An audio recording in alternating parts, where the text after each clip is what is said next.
Hello, everybody. It's John Leake at the Focal Points newsletter with Dr. Peter McCullough.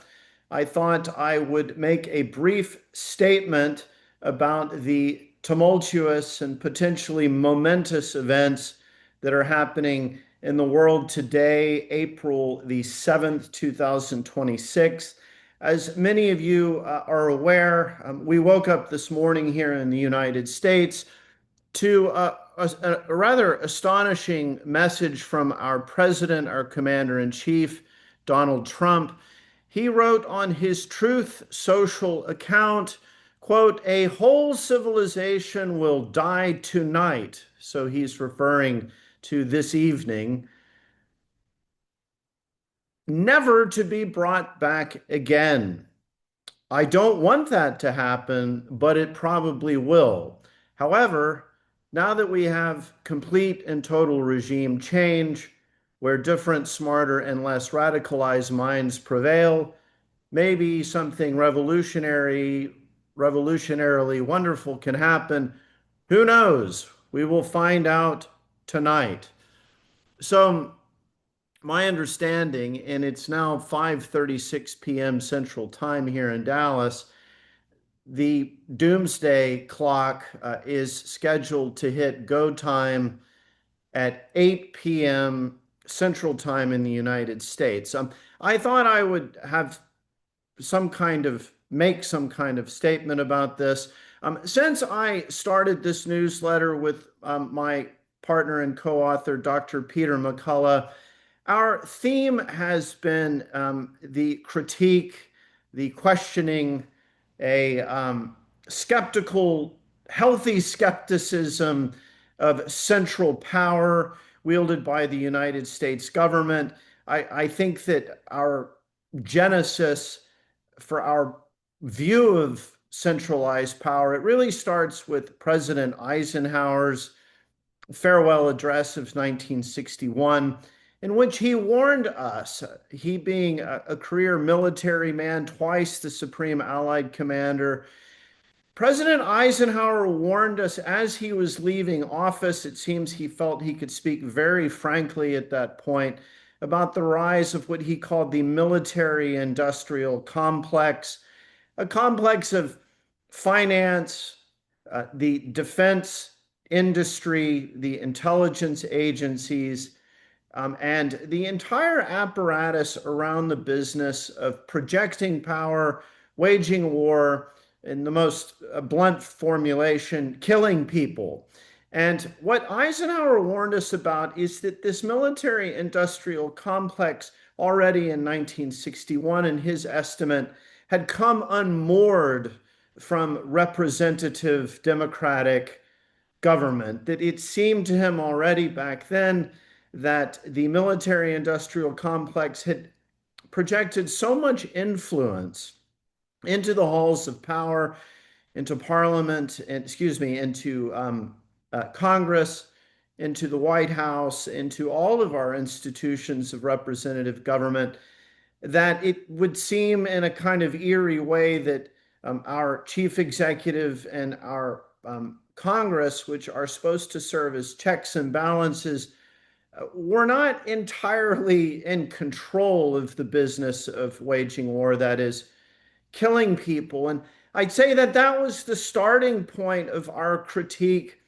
of what we call the biopharmaceutical complex. This is what brought us SARS-CoV-2, the causative agent of COVID-19, and these messenger RNA gene therapy shots that were then presented and ultimately forced upon us and the rest of mankind. Remember that it was the military industrial complex that was behind the rapid development of these shots. Um, Government agencies such as NIAID actually had a partnership with Moderna. The Department of Defense, working closely with Health and Human Services, announced already in the summer of 2020 that they'd already pre-purchased, I think, over 500 million doses of this shot, even before it had gone through human trials. So It was, in other words, a fait accompli. So that is our starting point, that we, the people, need to be very vigilant about any representation that we, the people, are under a mortal threat and under haste, without really any deliberation, in order to prevent or to evade this mortal threat. We need to just go along with what our government tells us, even if it's an extremely risky, costly, perhaps even violent enterprise, that we just need to go along with it because we're under a severe mortal threat. And if we don't go along with it, the world is going to end for all of us.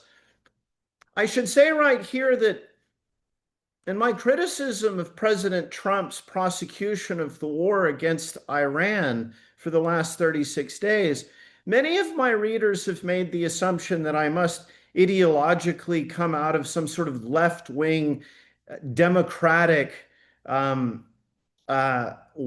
which is actually the exact opposite. I have a master's degree in political philosophy, and I wrote about conservatism.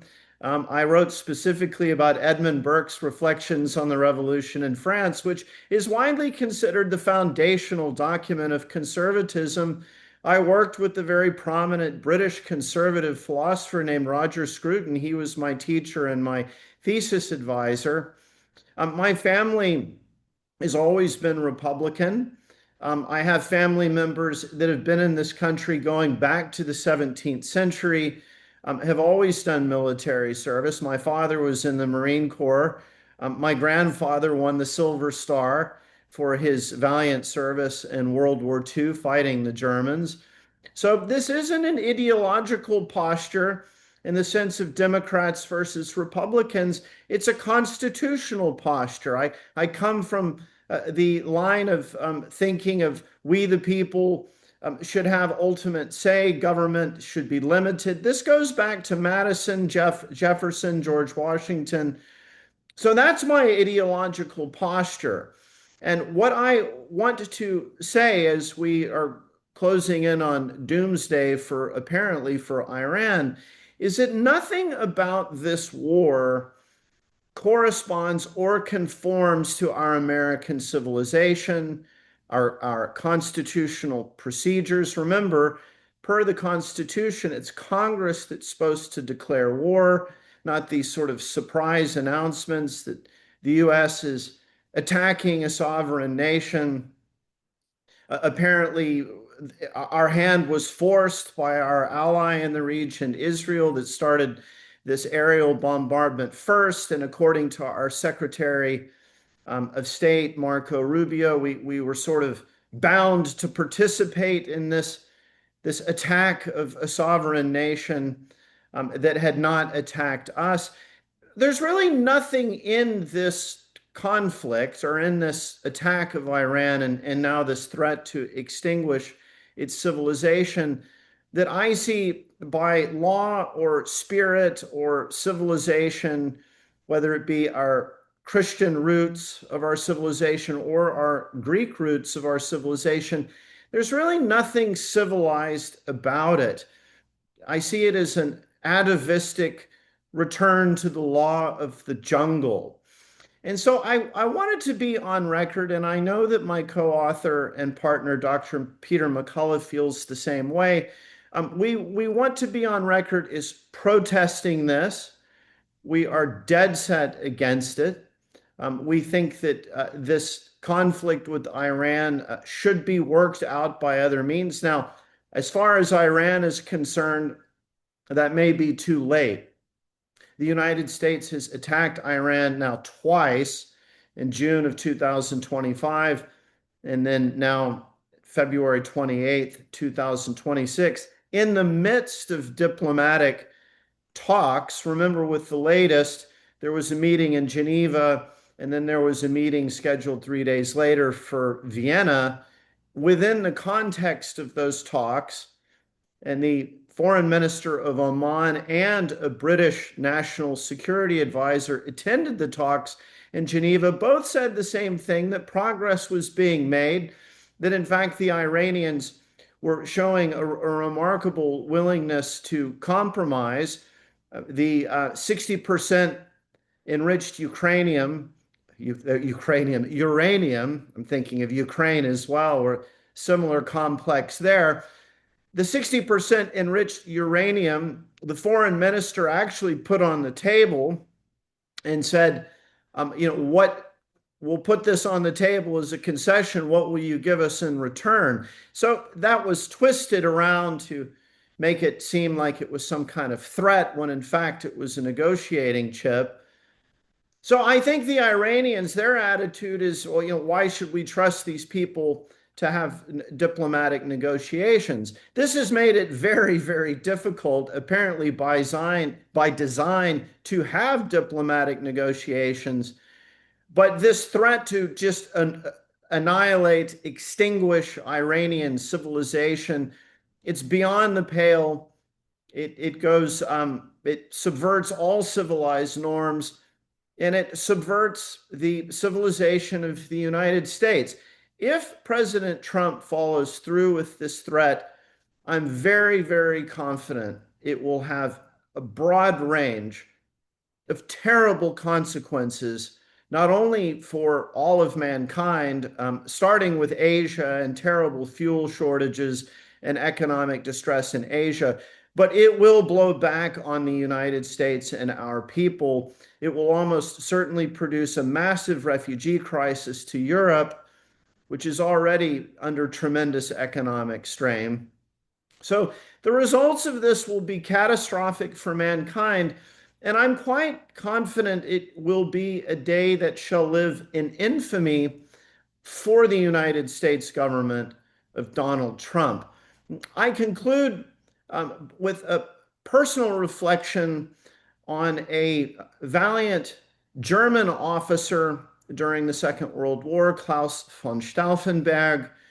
He concluded in July of 1944 that his chances of succeeding in getting rid of Adolf Hitler and his regime were very slim, but he felt compelled by his conscience to do the best he could anyway. He didn't feel that he could live with himself or in the eyes of his fellow civilized Germans, Christian Germans, his wife, his children, if he didn't at least make an effort to get rid of this monster. And so I feel a certain spiritual kinship with Klaus von Stauffenberg. I knew his first cousin, Alexander von Utzkull, who lived in Vienna at the same time I did. And I know that there is a profound feeling of regret that has lingered all of these years amongst civilized Germans and Austrians who always felt like we should have raised our hands, we should have said more, we should have protested the barbarous behavior of the German government. So, in that spirit, I conclude, and I am hoping that President Trump will not carry forth his threat to extinguish the civilization of Iran. Thank you so much for listening.